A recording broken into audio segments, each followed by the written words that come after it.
All right, let's get into a game with DK. Name sounds really familiar. Pretty sure we've played him. I'm guessing that we've lost to him more times than we would like. So, thinking he knows what he's doing here. Don't think we can pull a rabbit's trick or anything.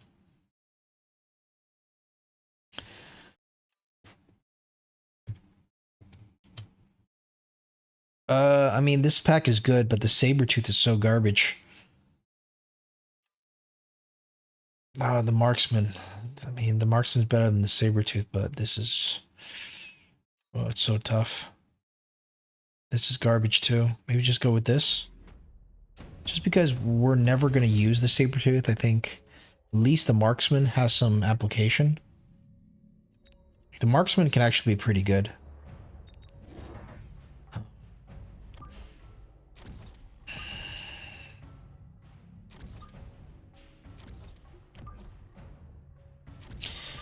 I mean, obviously the Sabertooth can be good. We just played a game. We lost badly to the Sabertooth player. But it kind of does just... I think it's aggro, number one. And yeah, you kind of need to know how to play Sabertooths. We've really, literally never have played Sabertooths, I think, so...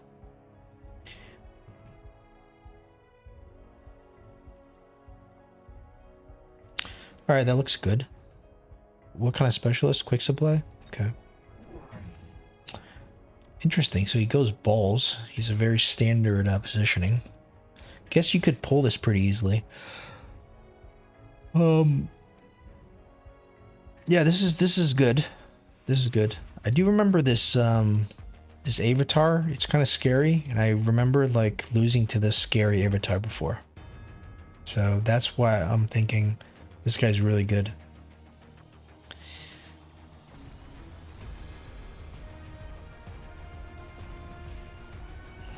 So we are in a I guess steel ball mirror, but we have the arc lights instead of the Sabertooth, which is great. His Sabertooths are useless in the with this composition. So that's good. So as long as he doesn't go like Marksman or something, we're gonna sweep this next round too. Hopefully he goes Hacker.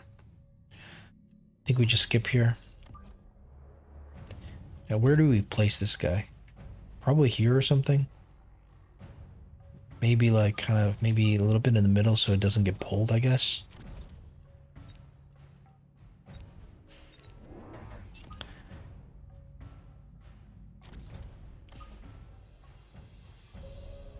All right.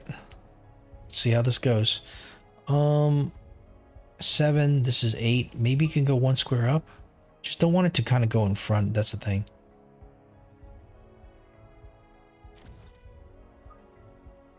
Maybe just position it like this.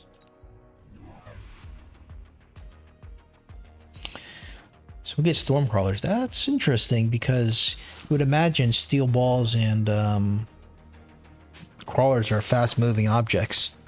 But I guess if he's able to snipe out the arc light with that first volley, that would be devastating.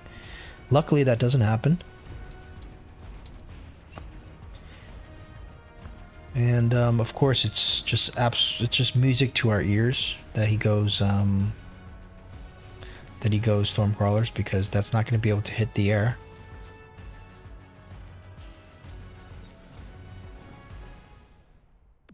So far, so good.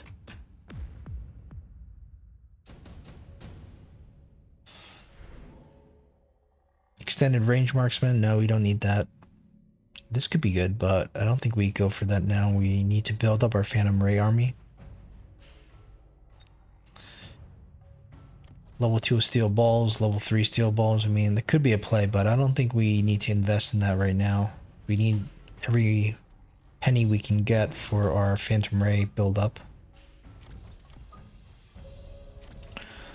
So, let's see. Do we go cloak now? He's gonna go Mustangs, isn't he? I mean, cloak isn't the worst thing in the world, but it's kind of not necessary because we don't know what he's gonna do. I mean, it's never the bad choice, but it's just the level 1 steel balls. The saber-tooths are good for the cloak, but that's about it. I think we just keep going pure Phantom Rays, and let's not worry about the technology until we see what the opponent commits to. Okay. Normally I want to say we just automatically win now, because there's nothing better than seeing a Phantom Ray mirror, especially when you're 3 Phantom Rays ahead. And also the Elite Hacker card. This is just like, we couldn't be more happy to see all these cards that have no relevance to air units. And I mean, leveling up the Phantom Rays is obviously great, but you have to pay 100 for the efficient training card. And on top of that, it's another 100 for the upgrade. So you're already down 1 pack of Phantom Rays, and now you've shown your hand, so we know what we don't get. We know what we get. It's gonna go Farseer. I think the Wasp is scarier than the Farseer, actually. So we get the Wasp just in case there's gonna be a Wasp mirror, because that's a way we can lose pretty quickly this game. We're also not going to assume he's going to go more and more into the so I don't think we get a level, do we? I mean, it's not that scary. In fact, I think we almost start selling out, but they're good chaff as is. So we're not going to assume he's going to go into more Phantom Rays. This spell could be good. I mean, this tech could be good, I guess, against the wasps, but generally speaking, it's pretty garbage.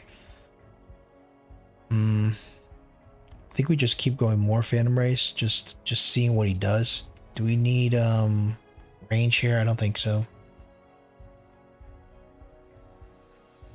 I think we just keep going more Phantom Rays. We want to see what he actually commits to, like a tech or something, before we start investing. Range Farseers, okay.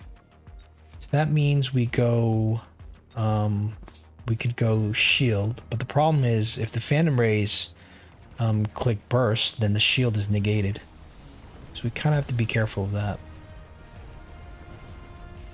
It's good that we didn't click like Aerial Spec or anything, because he's not going into Phantom Rays, he's going into Farseers.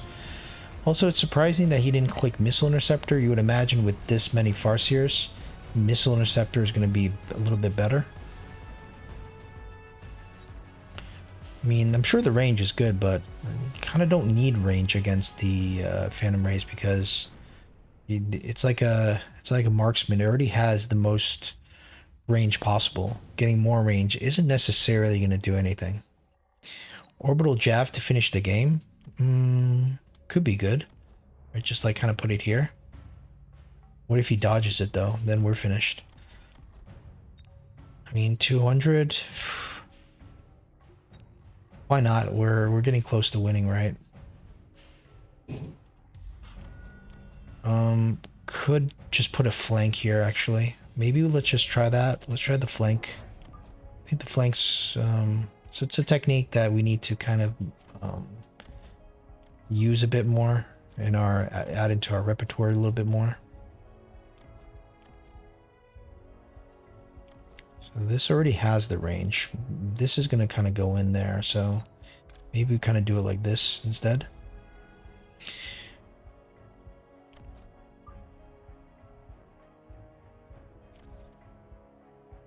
Alright, so now we ran out of deployments. That's the problem, but at least we can maybe go with the cloak here. We'll borrow, think speed, range, and perhaps attack or defense. I don't know, maybe just attack. Alright, let's see how this goes. These are absolutely great flanks, though, I think. I mean, there's nothing left here. But it doesn't mean that we win. I mean, now they're just kind of come a little bit later. There's nothing here that they're actually like defending against. I mean, it's just these useless stormcrawlers. If we can get into the tower, then that means the flank works. And it does. And this is just going to be a very, very easy game for us.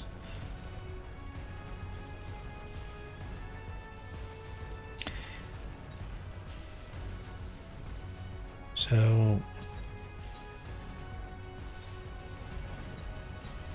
I guess, you know, the question sometimes is, do you go for quantity or do you go for quality with your Phantom Rays? The problem with investing in the technology, like we could have gone cloak right away. The cloak really doesn't do much. I mean, level 1 steel balls, you know, it's might take one less shot, but he's only got 2 packs. The Sabertooths would have been, you know, it would have focused down the Sabertooths a little bit better.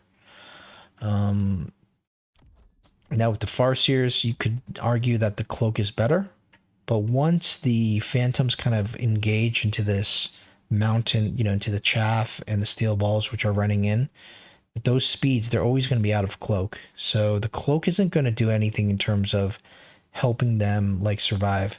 Now, of course, after they clear up something and they move around and, you know, they fly around, then the cloak will prevent them from taking shots. But I'm thinking most of the time, the Phantom Rays are going to be visible and they're just going to be clearing chaff most of the time.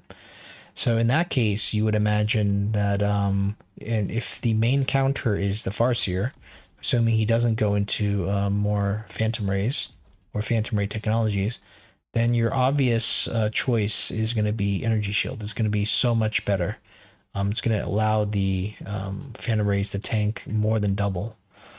So, I mean, this game was kind of an easy game. I think he kind of just accidentally kind of went into units that he didn't need because he thought we were like gonna play like a normal game, and I mean it worked out amazingly for us because by the time he reacted, I mean the first mistake was the Phantom Rays.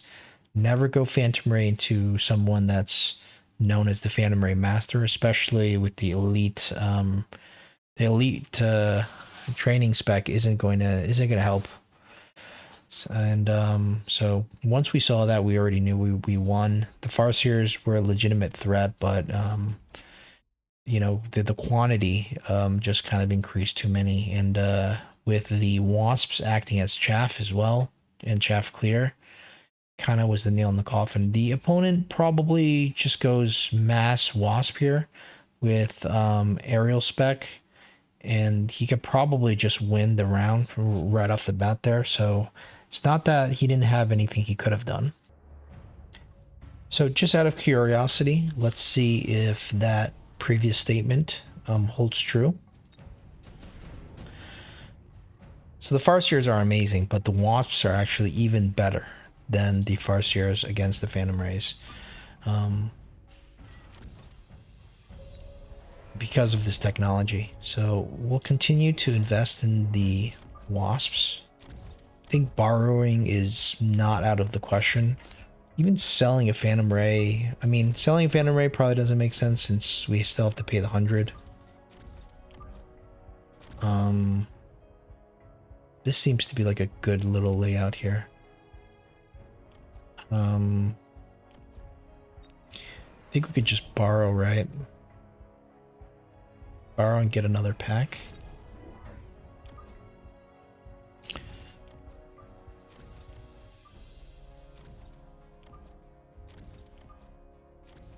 Almost think want these elite ones in the middle.